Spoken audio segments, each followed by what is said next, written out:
Levante as suas mãos. Vamos adorar o Senhor com essa canção. Você que pode levantar, levante. Você que não pode, fique tranquilo. Vamos atrair a glória dele por esse lugar. Quero ir mais fundo, leva-me mais perto, onde eu te encontro, no lugar secreto, aos teus pés me rendo, pois a tua glória quero ver. Vai, declare, vai. Quero ir mais fundo, leva-me mais perto, onde eu te encontro, no lugar secreto, aos teus pés me rendo, pois a tua glória quero ver. Se assente, vai. Se assente, vai. Segura aí. O texto bíblico está dizendo assim: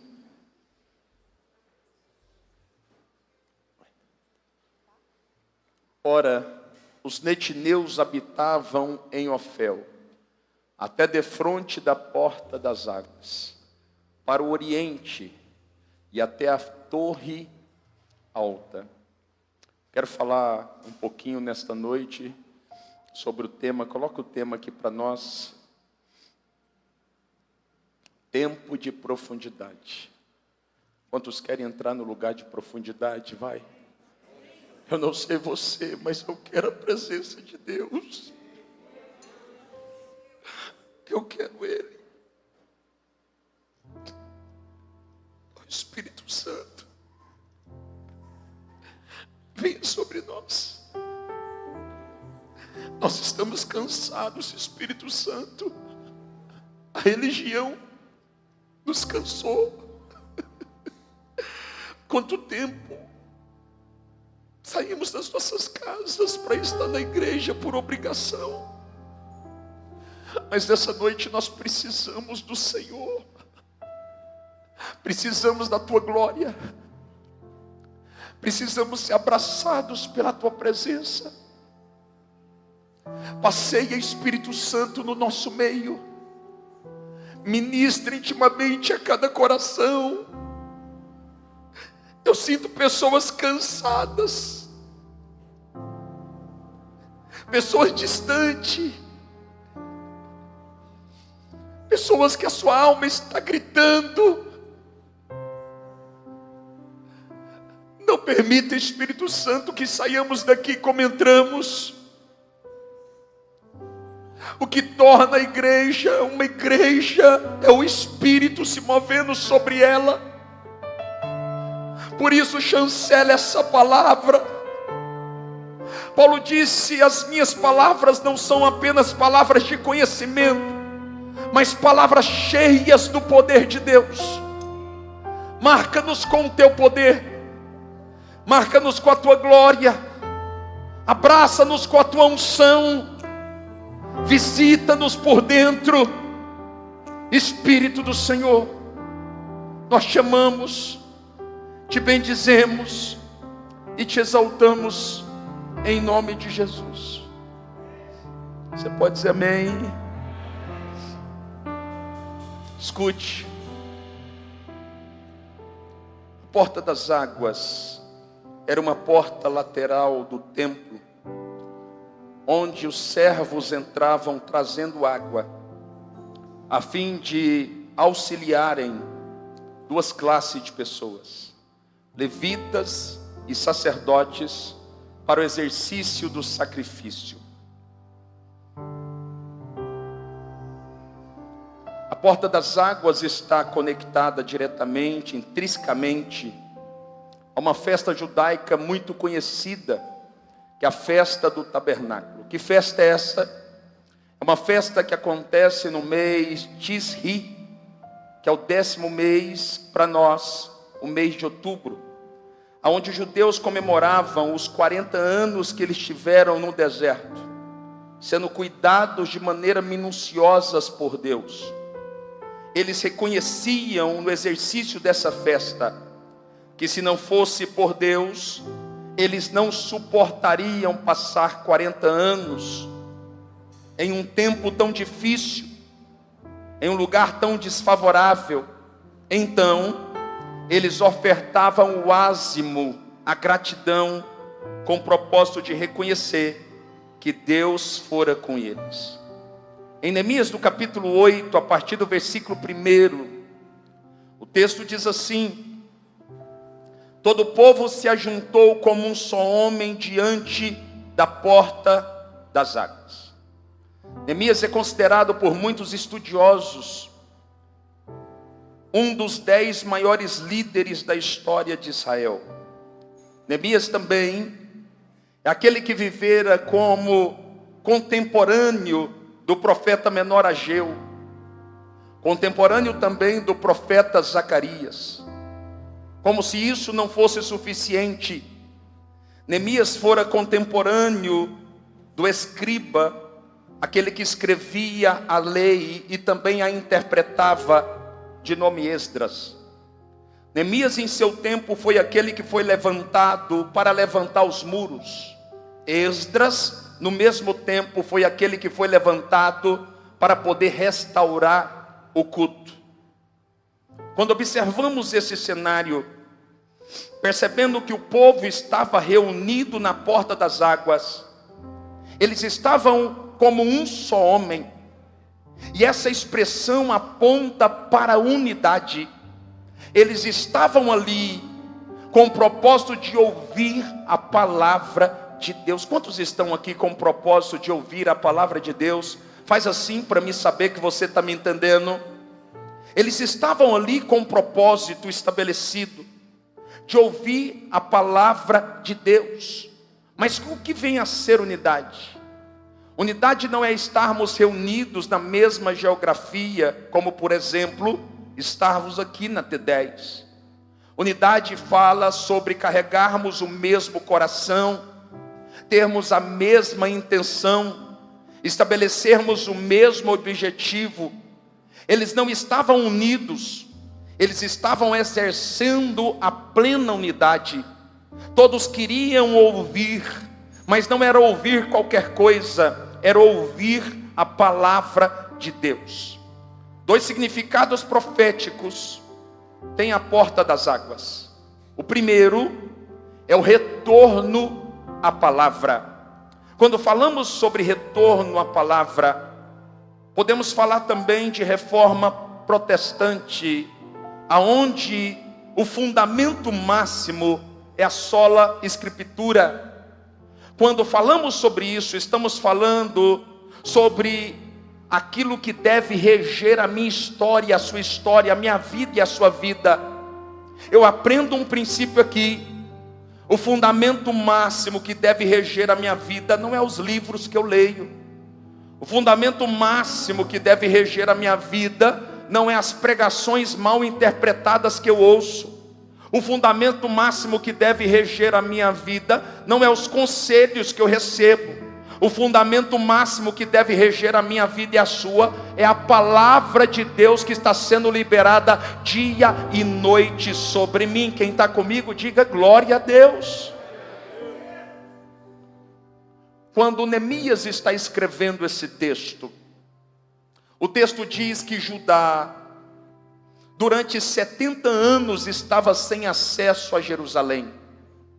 Os judeus de Judá não poderiam voltar a Jerusalém.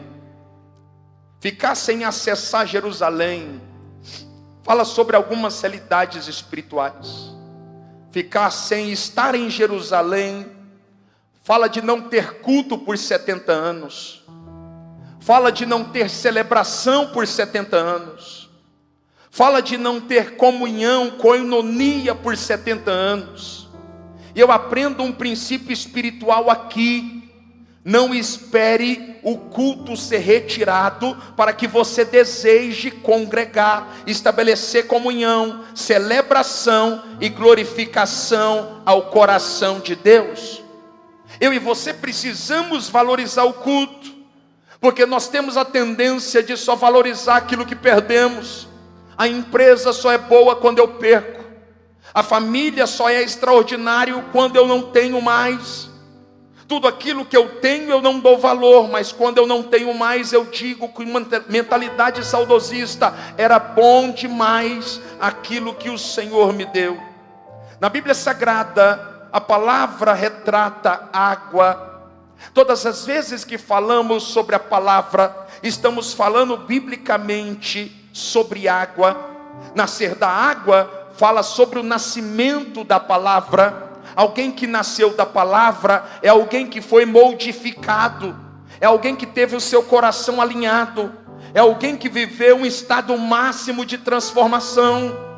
É por isso que João, no texto da videira verdadeira, no versículo 3, ele diz assim: vós estáis limpos pela palavra que vos tenho pregado ou falado. O que João está dizendo é: a palavra, quando está sendo ministrada, ela tem o poder de te lavar. A palavra, quando está sendo ministrada, ela tem poder de purificar você, de reposicionar o teu coração e de mudar as suas ações. É por isso que quando você vem para a igreja, você é tão distraído. É por isso que tantas coisas brotam na tua mente no momento da palavra, porque Satanás, ele sabe que se você ouvir a palavra, você vai ser transformado, você vai ser modificado, a tua casa vai ser restaurada e a tua vida nunca mais vai ser a mesma, para a glória de Deus. Quem está aqui, diga glória a Deus. Nós precisamos ouvir a palavra. É por isso que quando Paulo recita Romanos no capítulo 10, no versículo 17, ele diz assim: a fé vem pelo ouvir, e ouvir a palavra de Deus. O problema é que a gente tem uma capacidade, nós escutamos muitas coisas, mas ouvimos poucas delas. Escutar é diferente de ouvir. Tudo aquilo que eu retenho no coração, eu estou ouvindo, e tudo aquilo que toca nos meus ouvidos, mas eu não retenho, eu estou escutando. E nós precisamos exercer a concentração necessária para que possamos fazer com que a palavra que estamos recebendo possa descer em nossos corações. Coloque a sua mão assim: eu profetizo na autoridade do nome de Jesus, que nesta noite a palavra que limpa vai penetrar dentro do seu coração como nunca antes na história, ao ponto de te limpar, te restaurar, te reposicionar e te fazer viver o que você nunca viveu, em nome de Jesus. Quem recebe, diga glória a Deus. A porta das águas também fala sobre restauração total.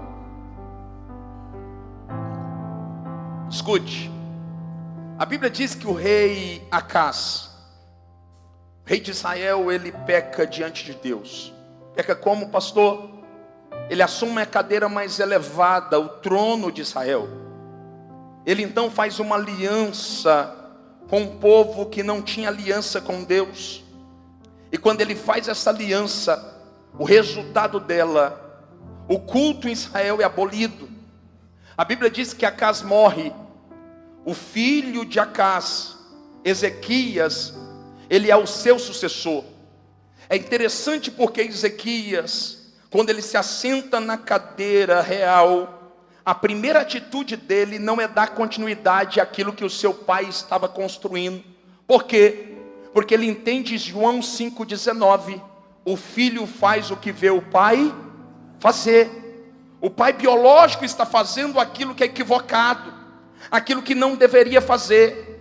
O pai biológico não entendeu aquilo que o Senhor plantou dentro dele. Então, ao invés de glorificar, ele aboliu o culto. O filho olha para o pai biológico e ele percebe que ele não é referência. Então, ao invés de olhar para o pai biológico, ele olha para o pai espiritual. E eu quero liberar uma palavra: todas as vezes que o teu pai biológico não for um exemplo de vida para você, olhe para Deus. ele olha para Deus. E quando ele olha para Deus, a primeira coisa que ele faz, ele restaura o culto. Ele restaura o culto em Israel. E quando ele faz isso, ele se acomoda. E nós temos uma tendência, quando fazemos coisas boas, nós relaxamos. Quando fazemos alguma coisa para Deus, nós nos sentimos especiais e começamos a relaxar. Ele relaxa quando de repente um profeta entra dentro do palácio, da zona de conforto do rei, e diz assim, 2 Reis, no capítulo 20, no versículo 1. Então, Isaías o profeta apontou o dedo para Ezequias e disse assim: põe a tua casa em ordem, porque morrerás e não viverás. Imagine a cena. Este homem acabou de restaurar o culto em Israel. Este homem fez algo extraordinário que glorificou a Deus. Mas ele não entendeu algo que Deus estava comunicando. Deus não queria apenas restaurar o culto. Deus queria restaurar todas as áreas da vida da nação. E eu quero ser profeta na tua vida. Deus não quer apenas restaurar o culto na tua casa. Deus quer restaurar todas as áreas da tua vida. Não entendi, eu vou colocar a legenda. Deus não quer que você seja um bom cristão apenas dentro da igreja no domingo. Deus quer que você seja um bom cristão na segunda, na terça, na quarta, na quinta, na sexta, no sábado, na plataforma que Ele te plantou. Ele quer que você seja a boca de Deus. Ele quer que você seja alguém que manifeste a glória de Deus. Deus não quer que você seja apenas especial, alguém vocacionado dentro da casa. Deus quer que você seja um excelente pai. Deus quer que os seus filhos olhem para você e digam assim: eu quero ser igual ao meu pai. Esta semana eu disse para minha filha, e não digo isso me gabando, porque eu me considero muito falho. Eu disse: filha, preste atenção, você tem 11 anos, você vai crescer, e quando chegar a hora, o padrão mínimo para que você possa se relacionar com alguém é o papai. Ela olhou para mim e disse: não tem jeito. Ela olhou para mim e eu não esperava aquela resposta. E ela disse: eu não vou achar alguém como você. E eu disse: filho, o papai é tão falho, o papai erra tanto, o papai queria ser tão melhor. E ela disse: papai, você é minha referência. Sabe, eu e você precisamos entender que Deus não quer apenas restaurar o culto na nossa história e na nossa jornada. Deus quer restaurar todas as áreas das nossas vidas. Deus quer fazer você, papai, um melhor pai. Você empresário, um melhor empresário. Você amigo, um melhor amigo. Deus não quer que você manifeste o reino de Deus apenas dentro da igreja. Deus quer que você manifeste o reino de Deus fora da igreja. Aonde Ele te plantar, é porque Ele tem um propósito sobre você, e Ele quer usar, não é o pastor, Deus quer usar você aonde Ele te plantou. Quem está comigo aqui, diga glória a Deus. Põe a tua casa em ordem, porque morrerás e não. Eu aprendo um princípio aqui: se até para morrer a minha casa tem que estar em ordem, imagina para viver os meus melhores dias. Se até para morrer o profeta está dizendo, tua casa tem que estar em ordem, imagine para viver os melhores dias. Na mentalidade do profeta, pastor Rodrigo, ele estava achando que estava muito bem, porque o seu pai falhou, e agora como sucessor ele restaurou o culto. Mas ele não entendeu que Deus não faz obra pela metade. Deus não quer apenas que eu tenha culto na igreja. Deus quer que eu tenha culto dentro da minha casa. Deus quer que eu tenha culto dentro da minha empresa. Deus quer que eu seja espiritual, não apenas dentro da casa dele. Deus quer que eu seja espiritual aonde eu andar, em quem eu tocar. As pessoas precisam ver a glória de Deus sobre mim. Escute, a Bíblia diz, Atos capítulo 11, versículo 26. em Antioquia foram chamados pela primeira vez de cristãos. Perceba que Barnabé foi aquele que foi responsável por introduzir Paulo à comunidade cristã em Jerusalém. Todos os outros discípulos rejeitavam a Paulo porque Paulo fora considerado um homem sanguinário, um caçador de cristãos. Barnabé então é o ativador do propósito, e Deus sempre vai colocar um ativador de propósito ao teu lado. Você recebe essa palavra? Nos próximos dias eu quero profetizar, Deus vai colocar um ativador de propósito. Eu não estou dizendo apenas de ministério, eu estou falando em todas as áreas das nossas vidas. Deus vai colocar alguém para ativar aquilo que está adormecido. Ele levanta Barnabé, ele insere Paulo depois de 13 anos escondido, sendo ministrado pelo poder de Deus, porque Paulo tinha sido alcançado pelo sistema religioso, mas agora ele foi levado para uma pequena cidade para ser ministrado por Deus, porque Deus precisava gerar uma experiência em Paulo. Agora, Paulo e Barnabé estão em Antioquia, e a Bíblia diz que eles passaram um ano todo em Antioquia caminhando. Todos os dias eles saíam para pregar o evangelho. Quando Paulo passava, quando Barnabé passava, as pessoas diariamente diziam: lá vai Paulo e lá vai Barnabé. Lá vai Paulo e lá vai Barnabé. Lá vai Paulo e lá vai Barnabé. Só que de repente eles se envolveram tanto com o Senhor, eles se envolveram tanto com a glória de Deus, que em um certo dia, quando Paulo estava passando, quando Barnabé estava passando, as pessoas olharam para Paulo e não conseguiram ver Paulo dentro de Paulo. Elas olhavam para Barnabé e não enxergavam mais Barnabé, e por isso, pela primeira vez, foram chamados de cristãos, porque elas olhavam para eles e viam Jesus. Você está comigo aqui, pelo amor de Deus? Não é o discurso que eu carrego, é a vida que eu manifesto aonde eu passo. O que o Espírito de Deus está dizendo é: eu quero gerar uma vida dentro de você, que você não precise mais falar de mim.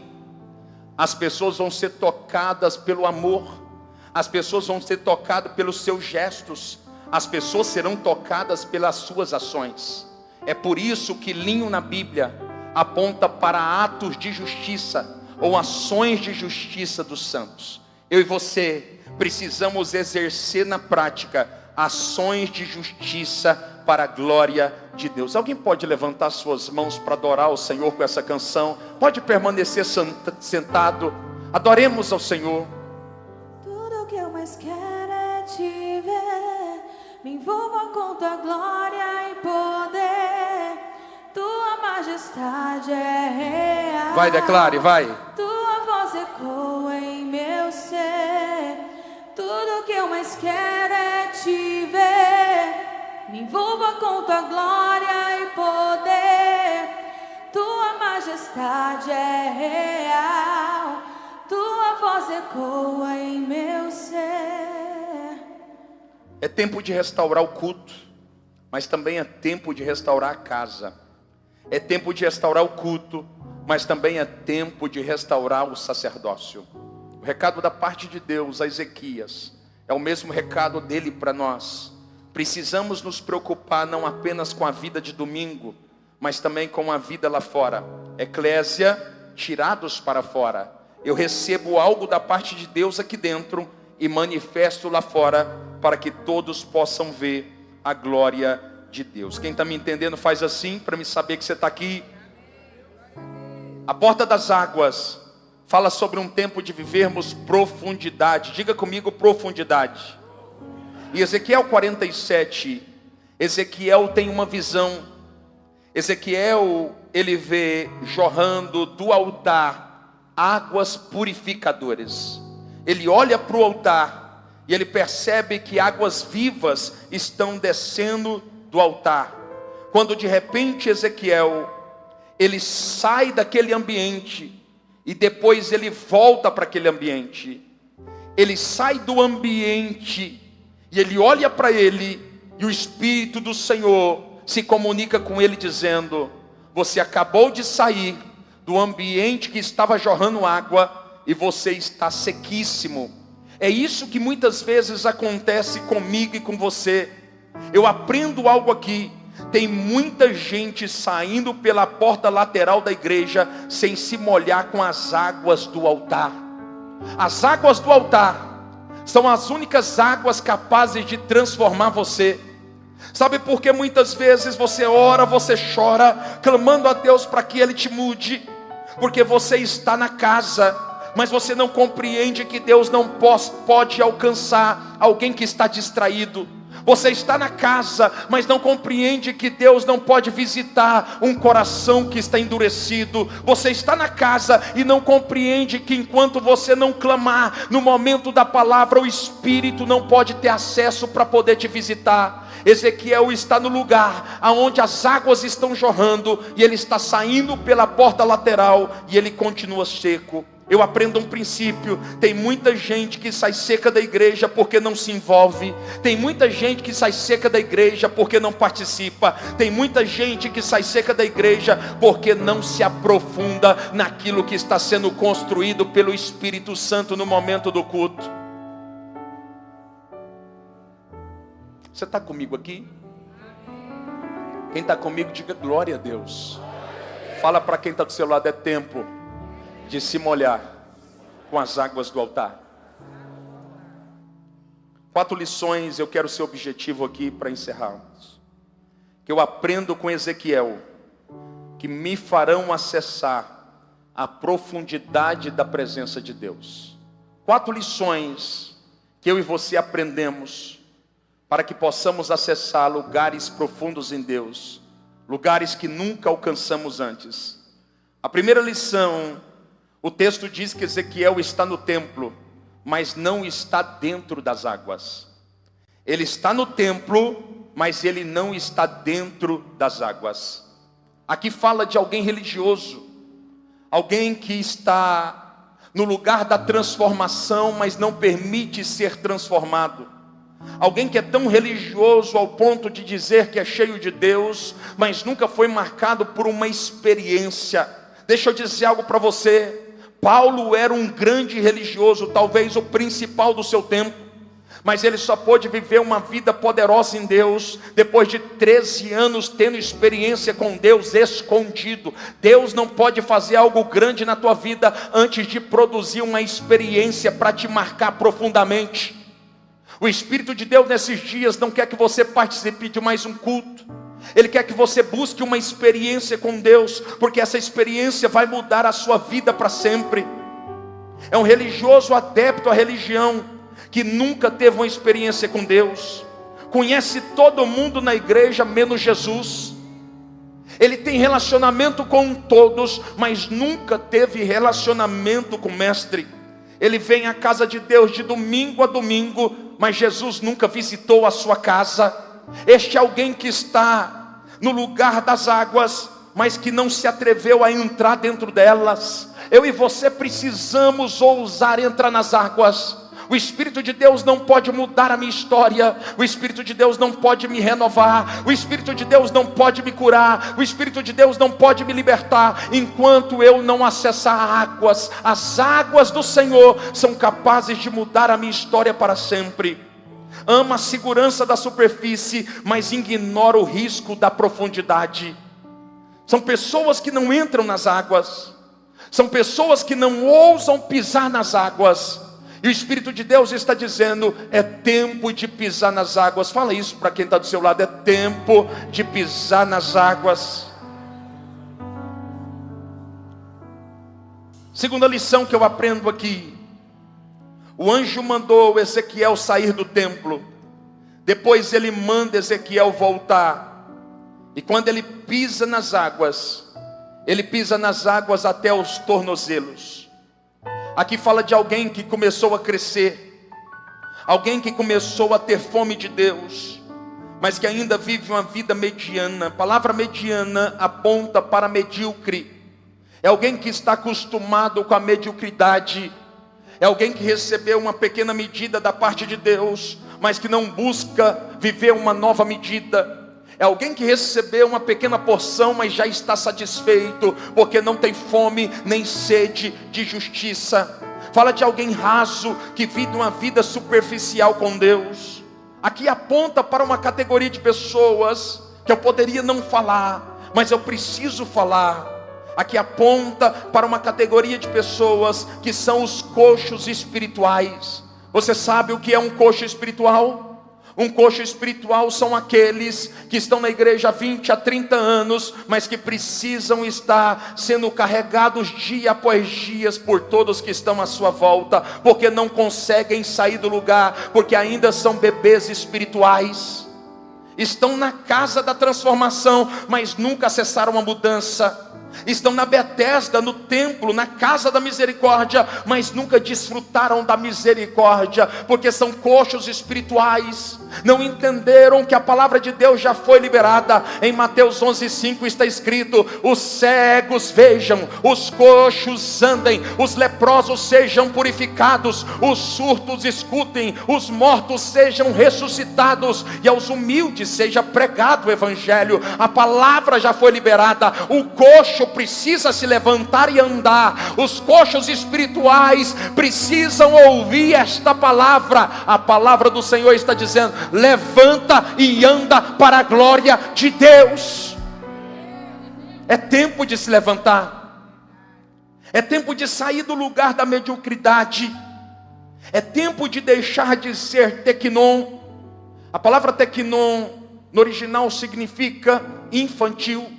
Em Gálatas 4:1 está escrito: se o herdeiro for menor, nada se difere de escravo, mesmo sendo senhor de tudo. A palavra aqui menor aponta para a palavra tekenos ou teknon, que aponta para um filho infantil, aquele que insiste em ser pequeno, aquele que insiste em ser teknon. Eu e você precisamos ser transicionados com a ajuda do Espírito Santo. Escute. O Espírito Santo nessa noite, Ele quer pegar nas nossas mãos e quer nos levar para uma próxima estação. A Bíblia diz que existe próximas estações, e cada próxima estação só pode ser ministrada pelo Espírito de Deus. Ao homem cabe mudança de ambiente, mas a Deus a transição dos tempos. E o Senhor está me usando para te dizer que é tempo de crescer na presença de Deus, mas prepare-se, porque crescer dói. Não existe crescimento sem dor. Não existe alargamento sem dor. Nós queremos crescer, mas quando começa a doer, a primeira coisa que você fala para Deus é para Deus. E Ele está dizendo: eu sou capaz de te levar para o próximo nível. Eu quero arrancar você da condição de teknon, de filho pequeno, e te levar para a condição de ruios, de filho maduro. Porque o filho maduro é aquele que está disposto a desfrutar da presença do Pai. O filho teknon é aquele que só quer acesso àquilo que o Pai tem a lhe oferecer. Mas o filho maduro é aquele que quer desfrutar da presença do Pai. Quantos filhos maduros nós temos aqui? Bem forte, diga glória a Deus. Tempo de transição. Tempo de sair das águas que tocam apenas os nossos artelhos. A terceira coisa que eu aprendo, que depois disso ele foi levado, Ezequiel foi levado para águas que tocaram os seus joelhos. Aqui fala de uma medida, aonde você vai sair da condição de alguém que se relaciona com Deus apenas por obrigação. Se você observar bem, Lucas capítulo 18, versículo 1 diz assim: e disse Jesus sobre o dever de orarmos sempre e nunca esmorecermos. Jesus está estabelecendo aqui um dever. A palavra dever no original significa obrigação. Ele disse assim: a oração não está convencionada ao desejo dos filhos. Os filhos têm a obrigação de orar. Obrigação é aquilo que eu faço quando quero, mas também faço quando não quero. Obrigação é aquilo que eu faço sorrindo, mas também faço chorando. Jesus está dizendo: faça por obrigação. Mas Ele está estabelecendo a oração como obrigação apenas como ponto de partida. O que ele está dizendo é, no início da sua jornada, você vai orar por obrigação, mas daqui a pouco, quando as águas começarem a subir, você vai parar de se mover por obrigação e vai se mover por revelação. E quando você se mover por revelação, você não ora mais porque você é obrigado a orar.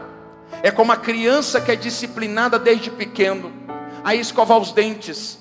Todos os dias o papai e a mamãe têm que dizer: já escovou os dentes? Já escovou os dentes?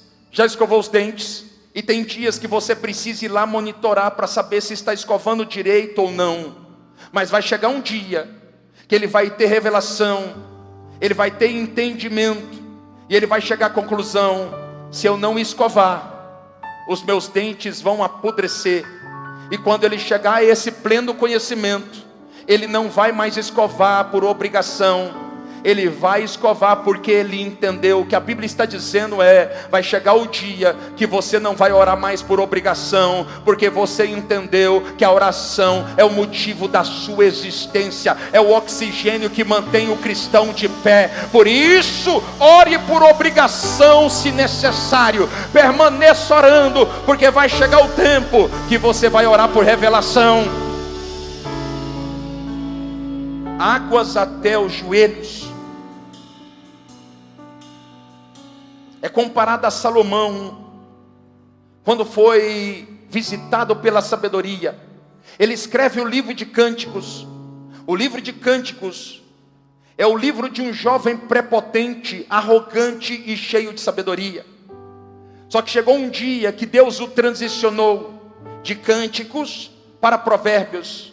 E Provérbios é o livro da maturidade, porque vai chegar o dia que Deus irá nos transicionar de filhos imaturos para filhos maduros, de filhos arrogantes para filhos maduros. E quando isso acontecer, a nossa vida nunca mais vai ser a mesma. O que o Espírito de Deus está dizendo é: eu quero te levar ao pleno conhecimento de quem eu sou, eu quero te levar à maturidade plena, para que você possa desfrutar da minha face, para que você possa beber, para que você possa comer, para que você possa se assentar à mesa comigo. Mas isso vai exigir de você decisões diárias que nem sempre estamos dispostos a tomar. Quantos estão me entendendo bem forte? Diga glória a Deus.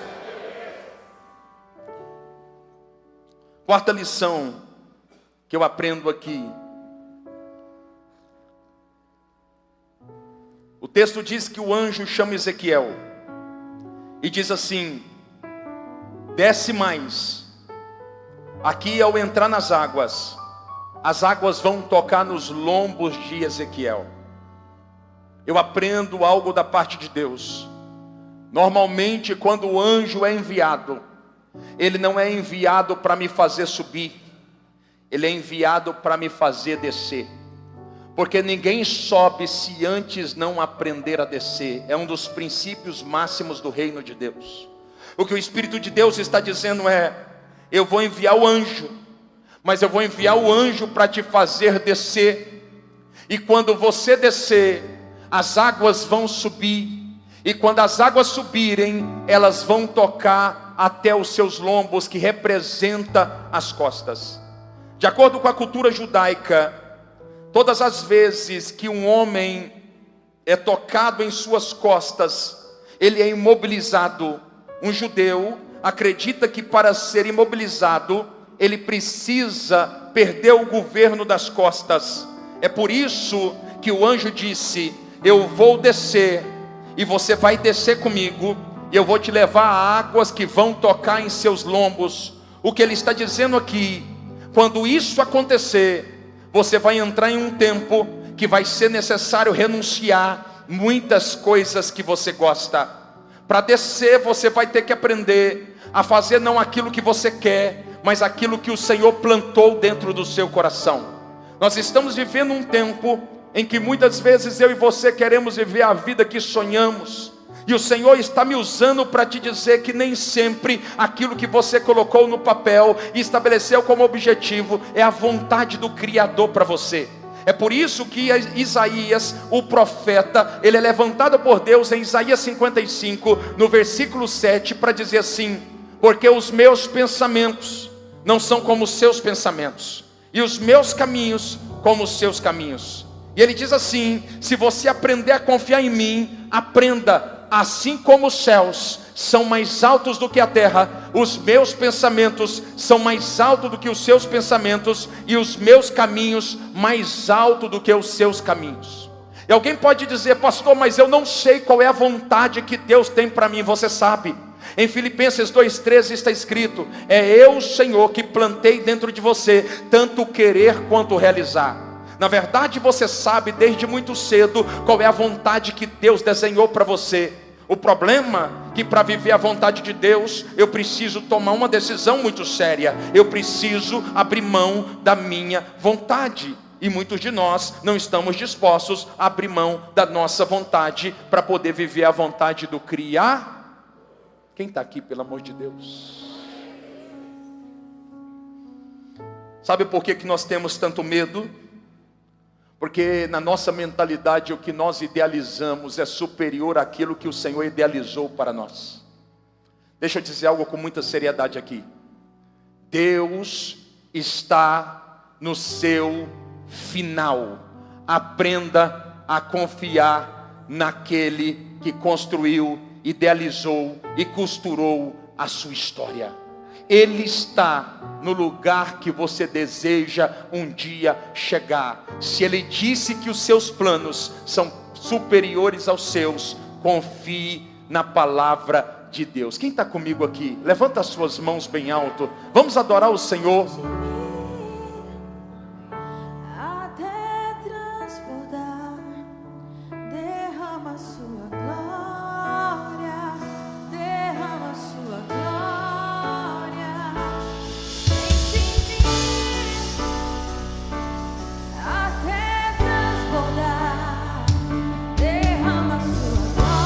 Vai, declare, vai. Derrama sua glória em mim, até transbordar. Derrama sua glória, derrama sua glória. Enche-me, Deus, enche-me, Deus. Sim, Deus.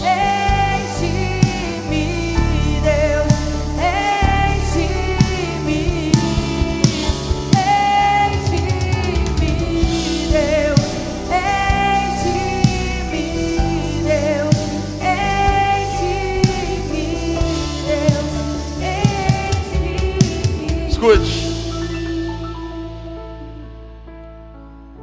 Esse texto fala de entrega total. Porque quando você é dominado por Deus, não é mais do teu jeito, é do jeito dele. E aprenda uma verdade absoluta: tudo que Deus vai começar a fazer vai começar pequeno. Tudo que Deus vai começar a construir vai começar pequeno. Em Zacarias, no capítulo 4, no versículo 10, está escrito assim: não menospreze os pequenos começos. O que Deus vai começar é pequeno, mas não vai parar de crescer se você confiar nele. O que Deus está liberando sobre a tua vida parece ser irrelevante, parece ser pequeno demais, mas não vai parar de crescer, não vai parar de prosperar, não vai parar de avançar, porque tudo aquilo que nasce em Deus, termina em Deus. Quem está comigo aqui, diga glória a Deus e fica de pé.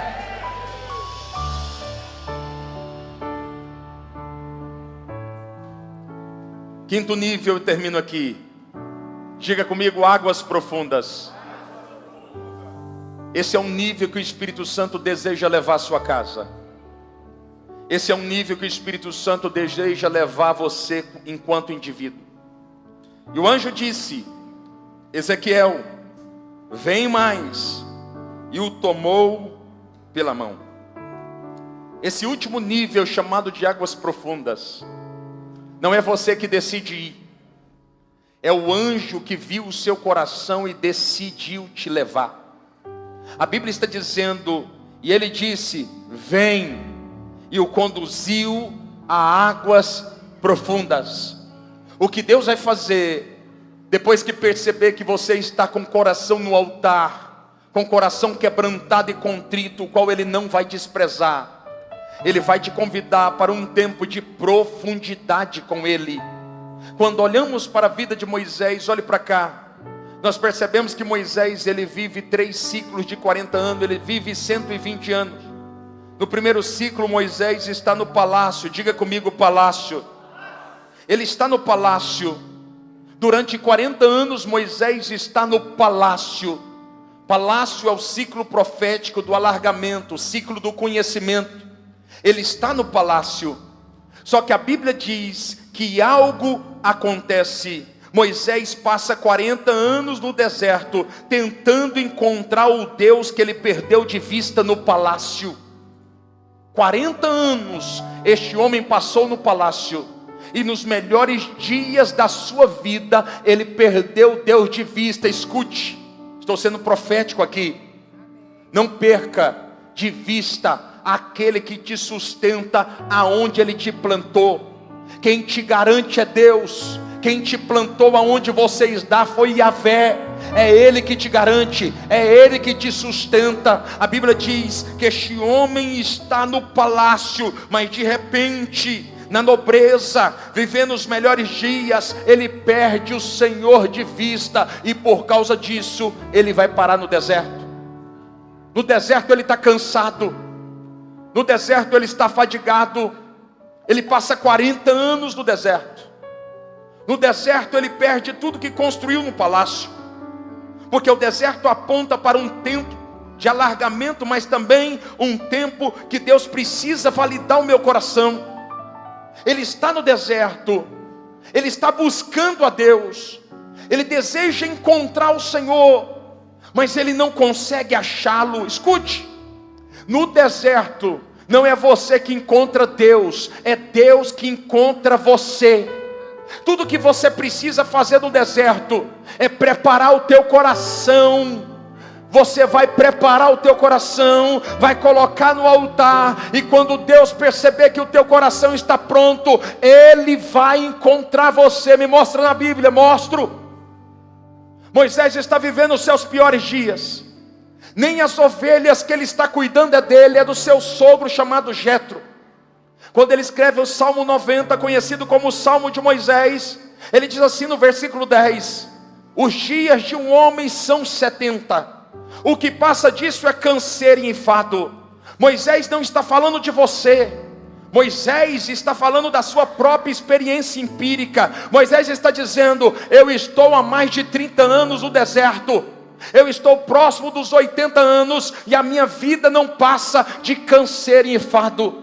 Deus olha dos céus, e Ele percebe que tem um coração que o perseguiu por quase 40 anos e não o encontrou. E Ele consegue ver sinceridade no coração daquele homem que se encontra escondido no deserto. Então, não é Moisés que chega e se apresenta para Deus, mas é Deus que se apresenta a Moisés através de uma sarça, dizendo: Moisés, Moxa, tire a sandália dos seus pés, porque a terra que você está pisando é terra santa. Ou seja, não foi Moisés que encontrou a Deus, foi Deus que encontrou a Moisés. Porque no deserto não é você que encontra Deus, é Deus que encontra você. Você está comigo aqui? Diga glória a Deus. Águas profundas.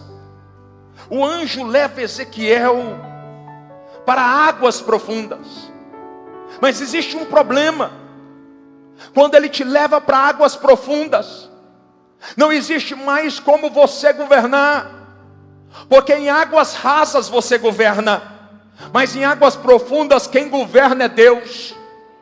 É você que diz a última palavra em águas rasas, mas em águas profundas quem libera a última palavra é Deus. Nem a roupa que você vai usar vai depender do teu desejo quando Deus te levar para águas profundas. Porque em águas profundas eu não sou capaz de governar as águas, mas as águas que governarão a mim. Quantos estão aqui? Diga glória a Deus.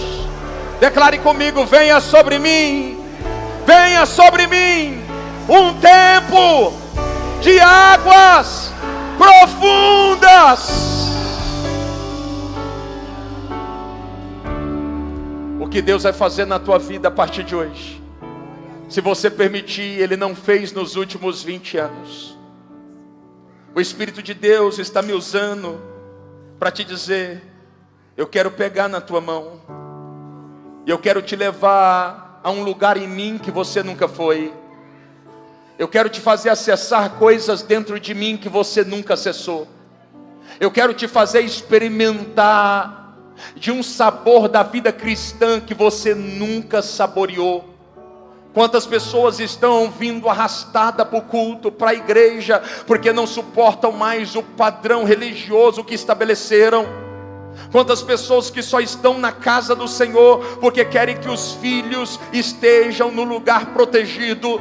Não estão mais porque desejam o Senhor, estão porque no fundo querem proteger os filhos, porque não sentem mais nada pela causa, não sentem mais nada por Ele. E o Espírito de Deus está me dizendo com propriedade: hoje eu visito o seu homem interior, e eu pego nas suas mãos e te levo a águas profundas, a um lugar que você nunca foi, para experimentar aquilo que você nunca experimentou. Você está comigo aqui? Coloca a mão no seu coração e adore a Deus com o refrão dessa canção, vai.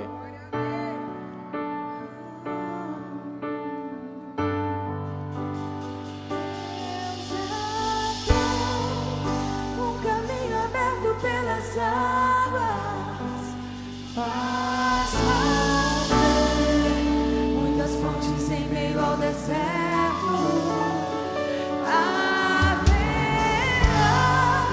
Nuvens que trazem chuvas de bênçãos.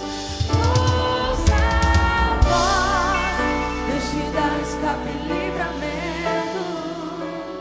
Eu já tenho um caminho aberto pelas águas, faz romper muitas fontes em meio ao deserto.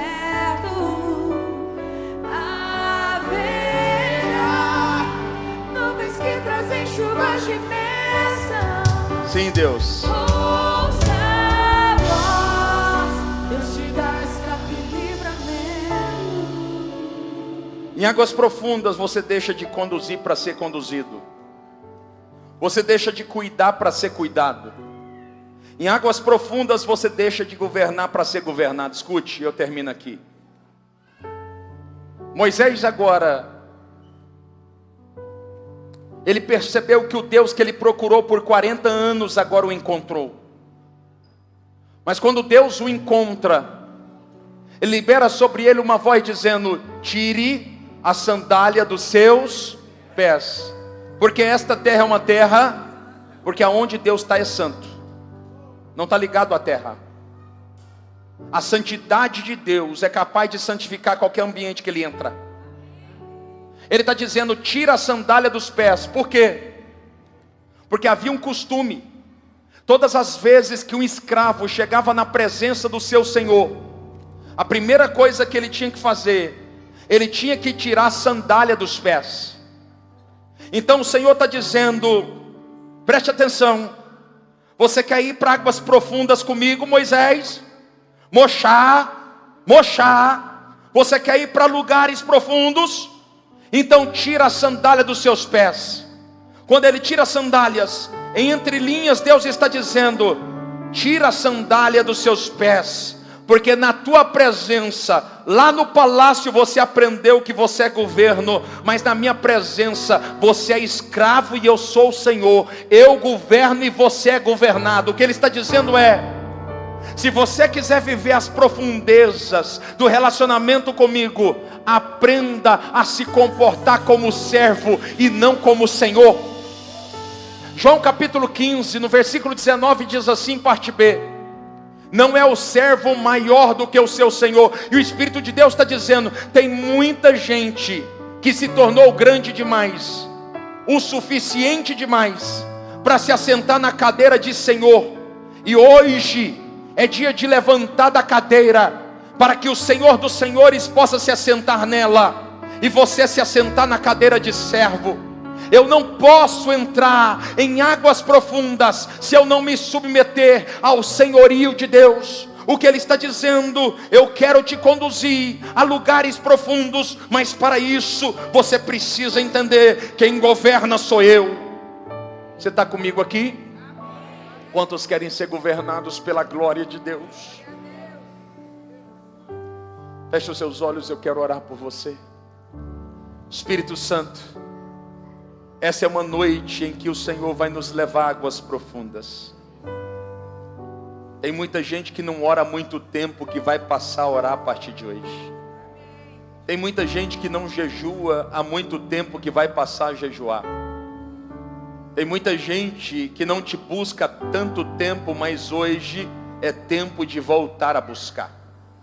Eu declaro pelo poder da palavra de Deus, que não serei eu, tampouco as minhas palavras, mas o teu Espírito vai enviar um anjo, e esse anjo vai pegar nas nossas mãos, irá nos levar a águas profundas, para que possamos ter uma experiência com Deus.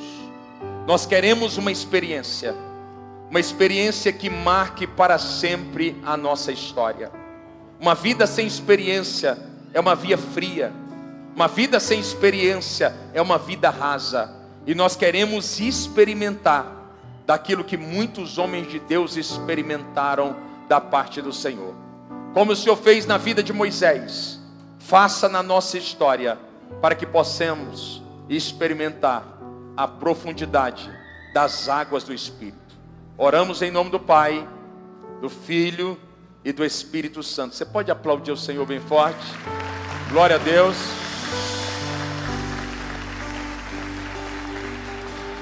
Amém.